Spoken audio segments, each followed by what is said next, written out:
ഈ ഫോട്ടോ എങ്ങനെ എൻ്റെ കയ്യിൽ വന്നു?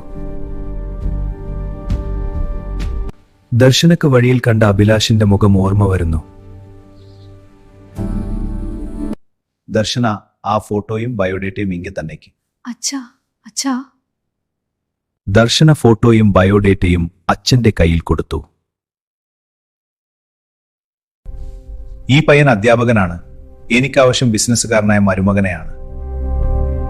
ദർശന കൺഫ്യൂസ്ഡ് ആയി അനുപമയെ ഫോണിൽ വിളിക്കാൻ ശ്രമിച്ചു. ദർശന അനുപമയെ പലവട്ടം വിളിച്ചിട്ടും ഫോൺ എടുത്തില്ല. എന്താ അവൾ ഫോൺ എടുക്കാത്തത്? അടുത്ത ദിവസം ദർശന ഓഫീസിൽ പോകുമ്പോഴും അനുപമയെ ചിന്തിച്ചുകൊണ്ടിരുന്നു. Good morning. Good morning. Bye, Darshan. Bye. ദർശന വീട്ടിൽ വരുമ്പോൾ അച്ഛൻ വിഷമത്തോടെ ഇരിക്കുന്നത് കണ്ടു.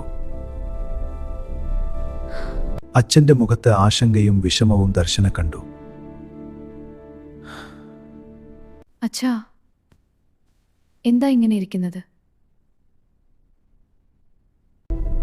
എന്റെ വിശ്വസ്തനായ സുഹൃത്ത് ശരത് ഓഫീസിൽ വന്നിരുന്നു. മോഹൻ, എനിക്കിപ്പോൾ തന്നെ ക്യാഷ് വേണം, പ്ലീസ് ഹെൽപ്പ് ചെയ്യൂ. ഇപ്പോൾ ക്യാഷ് ഇല്ല ശരത്ത്, എല്ലാം പ്രൊജക്റ്റ് വേണ്ടി ഇൻവെസ്റ്റ് ചെയ്തു. ഓക്കെ മോഹൻ, ഞാൻ മനസ്സിലാക്കി. ജസ്റ്റ് കുറച്ച് ദിവസങ്ങൾ കാത്തിരിക്കാം ശരത്ത്. നിനക്ക് സഹായിക്കാൻ കഴിയില്ലെങ്കിൽ ഇനി നിന്റെ ആവശ്യമില്ല. ഇത്ര വർഷത്തെ സൗഹൃദം ഒരു നിമിഷത്തിൽ മാറിപ്പോയി. ദർശൻ അച്ഛനെ ആശ്വസിപ്പിക്കാൻ ശ്രമിച്ചു. അച്ഛന്റെ സത്യമായ സൗഹൃദമാണ്. അച്ഛൻ വിഷമിക്കണ്ട. അച്ഛാ, എനിക്കും ഇതേപോലെ ഒരു അനുഭവം ഉണ്ടായി. നിനക്കും എന്താണ് സംഭവിച്ചത്?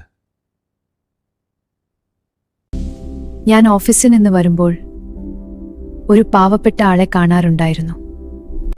എനിക്ക് കുറച്ച് പണം തരുമോ? തീർച്ചയായിട്ടും. ആ മനുഷ്യ ദർശനയോട് ക്യാഷ് ചോദിക്കാറിരുന്നു. എന്നാൽ ഒരു ദിവസം എന്റെ കയ്യിൽ പണമില്ലായിരുന്നു. അന്ന് അയാൾക്ക് ക്യാഷ് കൊടുക്കാത്തതിനാൽ എന്നെ വഴക്ക് പറഞ്ഞച്ചാ. അതെ മോളെ, ചിലപ്പോൾ ആളുകൾ അങ്ങനെയാണ്. നിങ്ങൾക്കിത് സംഭവിക്കുമെന്ന് ഞാൻ നേരത്തെ തന്നെ കരുതിയിരുന്നു.